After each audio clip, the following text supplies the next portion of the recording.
రాష్ట్ర ప్రజలు చూస్తారు. చిల్లర లీకులు ఎందుకు ఇస్తావు? మళ్ళీ నాకు తెలిసి ఇప్పుడు సాయంత్రం లీక్ ఇస్తారు. లీకుల ప్రభుత్వం ఇది. లీకుల ప్రభుత్వం, స్కామ్ల ప్రభుత్వం. లీకుల మీదనే ప్రభుత్వాన్ని నడుపుతున్నాడు రేవంత్ రెడ్డి. ఎంతకాలం నడుపుతావు లీకులను? ఈ లీకులు, ఈ చిల్లర రాజకీయాలు, ఈ బురద రాజకీయాలు నడవయి. ప్రజలకు డెలివరీ కావాలి, ప్రజలకు ఇచ్చిన మాట నిలబెట్టుకోవాలి. అరే నాట్లు పడుతున్నాయి, ఇదివరకు రైతు బంధు ఇయ్యలే, రైతు బంధు ఎప్పుడు ఇస్తావో చెప్పు. నాట్లకు కేసీఆర్ పైసలు ఇస్తే నువ్వు ఓట్లకు పైసలు ఇస్తున్నావు. ఓ పంటకు ఇస్తున్నావు, ఓ పంటకు ఎగబెడుతున్నావు. ఓ పంటకు బోనస్ ఎగ్గొట్టినావు, 2 పంటలకు రైతు బంధు ఎగ్గొట్టినావు, సగం మందికి రుణమాఫీ ఎగ్గొట్టినావు, పంటల బీమా ఉత్తదే చేసినావు. అంతా 2 లక్షల ఉద్యోగాలు ఉత్తదే అయిపోయింది. మహాలక్ష్మి 2500 పత్తా లేదు. 4000 పింఛను ఇవాళ ముసలోళ్ళు కళ్ళల్లో వత్తులు వేసుకొని అవ్వాతాతలు ఎదురు చూస్తున్నారు. వాటి గురించి మాట్లాడు.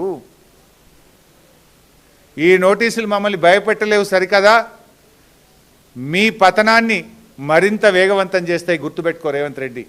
ఇలాంటి నోటీసులతో మేము భయపడం.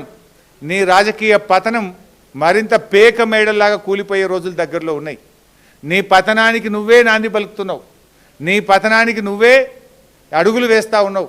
ఈ నోటీసులు నీ పతనాన్ని వేగవంతం చేస్తాయి. చూసుకుందాం.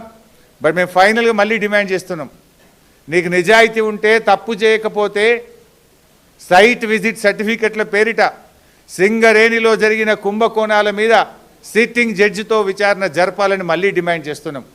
నువ్వు విచారణ ఒప్పుకోలేదంటే, నువ్వు విచారణకు ముందుకు రాలేదంటే నీ బావమరిది కుంభకోణం చేసింది నిజం, కుంభకోణం జరిగింది నిజం. అందుకే నువ్వు భయపడి విచారణ జరుపుతలేవని మేము భావించాల్సి ఉంటుంది. నిజాయితీ ఉంటే, ధైర్యం ఉంటే వెంటనే సిట్టింగ్ జడ్జితో విచారణ జరుపు.